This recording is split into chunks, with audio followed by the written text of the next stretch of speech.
Echo tried to warn us, but we were too loud to listen.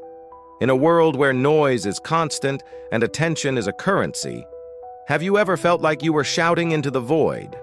Or worse, as if your own voice was getting lost amidst a chorus of distorted echoes? Greek mythology, with its timeless wisdom, offers us a powerful parable for the challenges of human connection in the digital age. A story that, perhaps Echo tried to warn us about, but we were too loud to listen. Today, on Echoes of Olympus, we will delve into the tragic and revealing myth of Echo and Narcissus, and discover how this ancient legend resonates with our modern obsession with screens, the superficiality of social media, and the growing sense of alienation. More importantly, we will explore how we can silence the noise, find our authentic voices, and finally, reconnect with each other in a deeper, more meaningful way. Prepare to hear what silence has to say, the myth of Echo and Narcissus. Our story begins with Echo, a mountain nymph, known for her melodious voice and her love for conversation. However, her excessive chatter got her into trouble with the goddess Hera. To punish her for distracting her while Zeus flirted with other nymphs, Hera cursed Echo to never again be able to initiate a conversation. She could only repeat the last words she heard. A tragedy for someone whose essence was communication. Echo, with her new and painful condition, one day spotted Narcissus, a young man of stunning beauty, so handsome that he refused to love anyone but himself. Echo fell deeply in love with him. She secretly followed him, longing to speak, but unable to do so.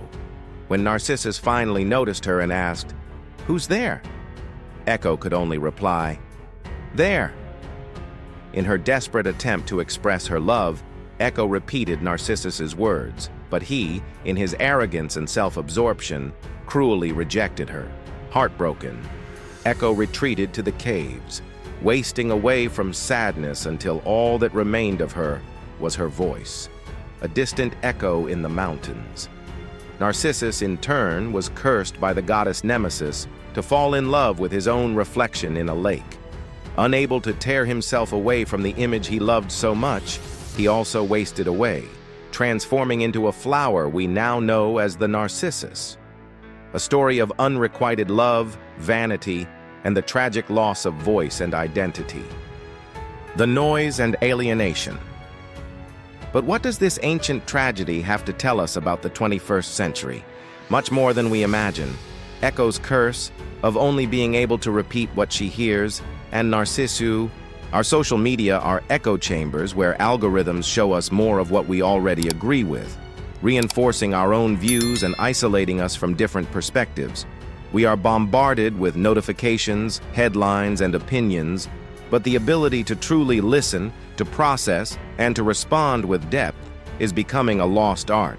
Like Echo, we often find ourselves repeating ready-made phrases, memes, and slogans without the ability to articulate our own thoughts and feelings in an original and meaningful way. And what about Narcissus? He is everywhere. The selfie culture, the incessant search for validation through likes and comments, the meticulous curation of a perfect online persona, all this reflects Narcissus's obsession with his own image. We are so focused on how we are perceived, on how our digital reflection appears, that we forget who we truly are and what truly matters: genuine connection with others. The result? The paradoxical feeling of alienation. We are more connected than ever, with instant access to millions of people. But loneliness and emotional disconnection are silent epidemics. Echo's voice, the ability to truly listen and be heard, is fading, and Narcissus's self-obsession prevents us from seeing and valuing the beauty and complexity of the world and the people around us. But we don't have to accept this fate. The story of Echo and Narcissus is not just a warning, but also a guide. It shows us what happens when we lose the ability to listen and to connect, and by understanding this, we can begin to reverse the course, finding our echoes again. The good news is that we are not condemned to repeat the mistakes of Echo and Narcissus. We can and must find our way back to reconnection.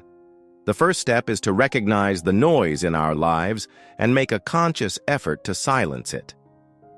1. Become an active listener. Echo's curse teaches us the value of true listening. Instead of waiting for your turn to speak or formulating your response, practice active listening. Give your full attention to the person in front of you, whether in a face-to-face conversation or a video call. Ask open-ended questions, show empathy, and try to truly understand the other's perspective. This not only enriches your relationships, but also allows the other's echo to be heard, and for your own echo to find a place to resonate. 2. Cultivate authenticity, not perfection. Narcissus warns us about the dangers of self-obsession and the pursuit of an idealized image. On social media, instead of curating an impeccable persona, dare to be authentic. Share your vulnerabilities, your flaws, and your true passions. Genuine connection is born from authenticity, not perfection. People connect with reality, not with a facade.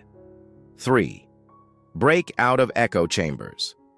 Actively seek out perspectives different from your own. Follow people and information sources that challenge your beliefs, engage in constructive discussions, and be open to changing your mind. Breaking out of your digital and mental echo chamber is crucial for expanding your understanding of the world and people. 4. Practice digital detox and presence. Set aside time to disconnect, turn off notifications, put away your phone during meals, and dedicate yourself to activities that put you in touch with the real world. Nature, a hobby, or simply the company of friends and family without distractions. Presence is the antidote to alienation. It is in silence and mindfulness that true connections flourish. 5. Embrace vulnerability. Echo's story is tragic because she couldn't express her love. Don't be afraid to open up, to show your emotions, and to ask for help when you need it. Vulnerability is a bridge to intimacy and connection. When you allow yourself to be vulnerable, you invite others to do the same, creating a space of trust and acceptance. The myth of Echo and Narcissus is a mirror for our society. It reminds us that true beauty is not in self-obsession, and true communication is not in empty repetition. The key to freedom from alienation lies in our ability to listen, to express ourselves authentically, and to connect with the world around us. So I ask you, are you willing to silence the noise, to listen to the echo that exists within each of us, and to allow your own voice to resonate with clarity? Start today. Have a meaningful conversation, look someone in the eye, and feel the profound joy of reconnection. If this video resonated with you, please like, subscribe to the Echoes of Olympus channel for more in-depth analyses of mythology and modern life, and share it with someone who needs to hear this message. And remember, the most powerful echo is the one you create by truly connecting.